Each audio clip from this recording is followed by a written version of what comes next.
your mind, how do we secure the border? The first thing in securing the border has to be a very fundamental point, that we continue to batter this issue around of immigration reform and border security in every political election for the last 3 or 4 cycles. And here's what happens: then nothing gets done. In this current season, it is all about forced deportation, throwing everybody out, building a wall. So again, you're not dealing with the reality of this issue. And until there's the real bipartisan effort, like the Senate did and the House failed to do, unless it's comprehensive, you're never going to reach that point where you can satisfy whatever the request is for security. The security breaches right now around organized crime, that on both sides of the border, those taking guns to that side and those bringing drugs and people to this side. I think part of the mission adjustment has to happen in Homeland Security, is that you focus on where the greatest threat is, and it is with organized crime and their ability, regardless of what laws and walls are passed, they continue to run illicit trade in people and in drugs into this country, and then from this side, guns to that side. I think the long-term security is going to be about a comprehensive approach. All we've done the last 6 years is security. A fence,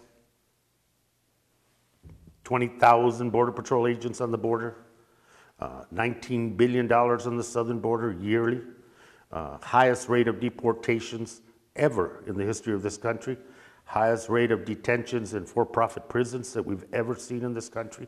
And yet, as that bar gets, the enforcement bar is the only one we're talking about, yet you still hear over and over again that we have to do more.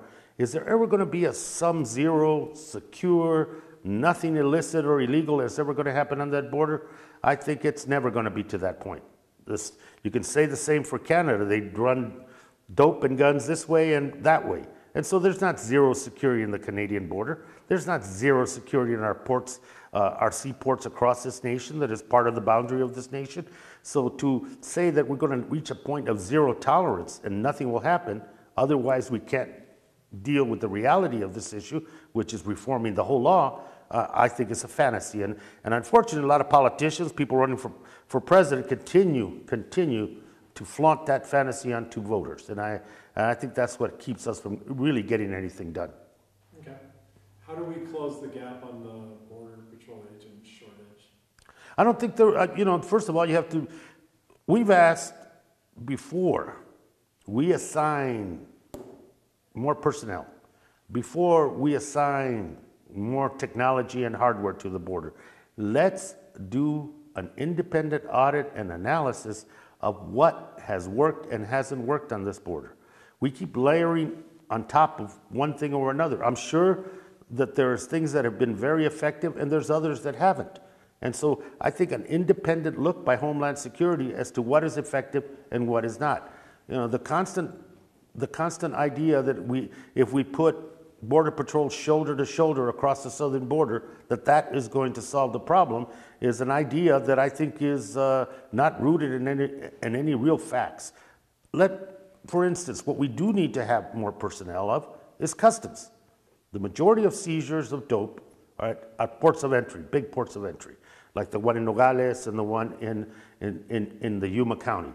We need more custom officers to be able to process, inspect, provide security, and yet let commerce and economic issues flow back and forth, which benefits both countries. You wanted me to ask about, they went on a ride-along to the area of Veekol Valley, V-E-K-O-L, up in Pinal County. Same tour as County Ben Carson. They're dealing with crime reaching that area. What can be done to help them?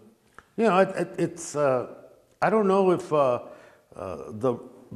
ride along in that area, it is far removed from the border. I think assets should be concentrated on the border. I know the sheriff in Pinal County makes this the central issue of why he's sheriff, that he's got this terrible immigration issue to deal with. I don't think it is as severe as the sheriff of Santa Cruz the sheriff of Pima or the sheriff of Yuma County, who deal with it on a daily basis. He's removed from it. And I think if you want to do a ride-along, I think you need to do a very good look at where we are in those border communities that are particularly on the border. That's where the effect is economically. That's where the effect is on security. And I think from speaking to people there, you get a perspective about what they think is needed, both law enforcement and regular citizens, about what is needed to make this border secure.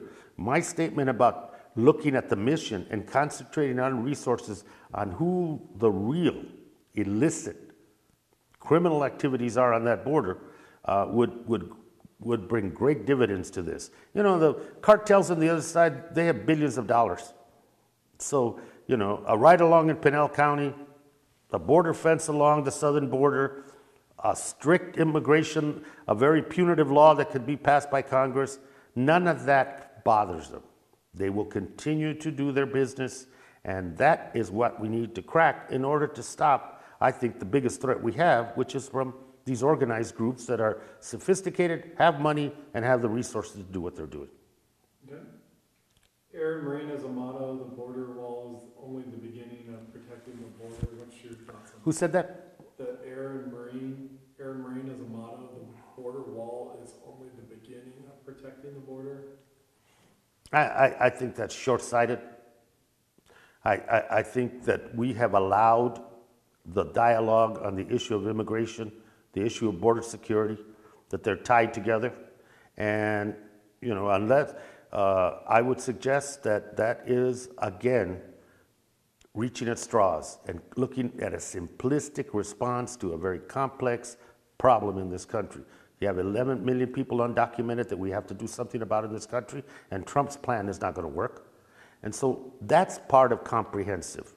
And having people come forward with the understanding that they will be given civil permission to be here, and that way knowing who's here. Because the people that should be eliminated from this country are the ones that are here to do harm, the criminal element. And those that are working hard should be given an opportunity to prove that over a period of time.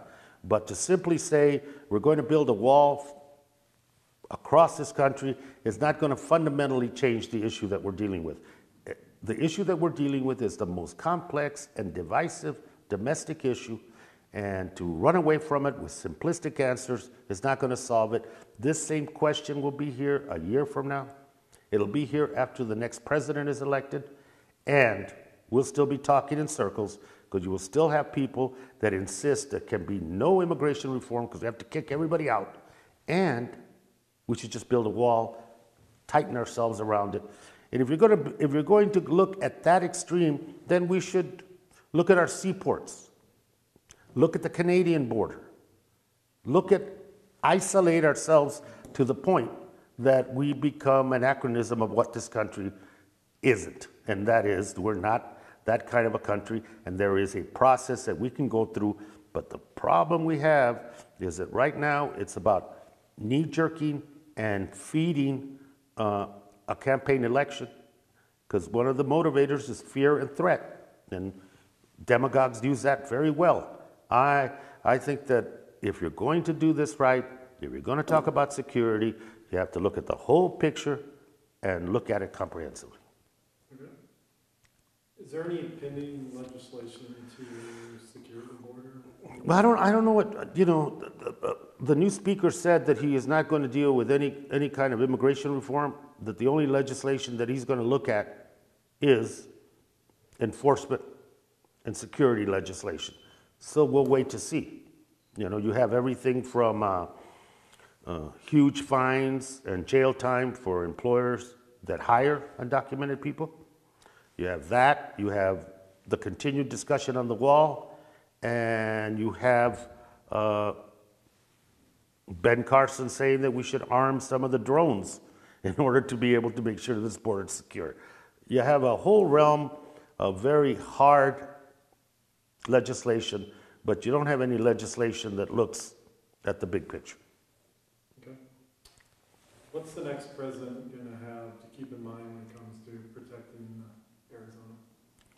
I think the next president is going to have to understand that the question of sovereignty is an important one, and he's going to have to understand that you cannot simply talk about security without talking about an immigration system that works and is not broken, and undoing some of the issues that have caused that system to be broken, and to come up with a comprehensive package that's going to address both the domestic internal issue that we have with people and families, and deal with the security issue that focuses on who the culprits are, and an immigration process that actually rewards and allows for entrance into this country based on a process. Right now, the process is broken, and all we talk about is security. Okay, that's pretty much it. Anything you want to add and maybe we missed or it's important, or think we... Yeah, I really believe Arizona's been at the point of the spear on this question of immigration reform from 1070 on. We're the section where the most of the wall has been built. We're the section that has the highest number of Border Patrol agents on the southern border. We're the section with the most money in technology. We're the section with the drones. We're the section that has huge private prison concentrations of for-profit prisons with mostly immigration-related cases in it. And one has to come and think, after all this has occurred for almost a decade, I find it ironic and some saddening that we're still talking about the same thing again. You know, Arizona is at the point of the spear. Arizona can be very, very proactive in providing some real common sense ideas and solutions, not just about security, but how to handle the internal immigration issue that we have before us. But as long as we continue to pander and feel that fear is the way to go in terms of getting elected, this issue won't be solved.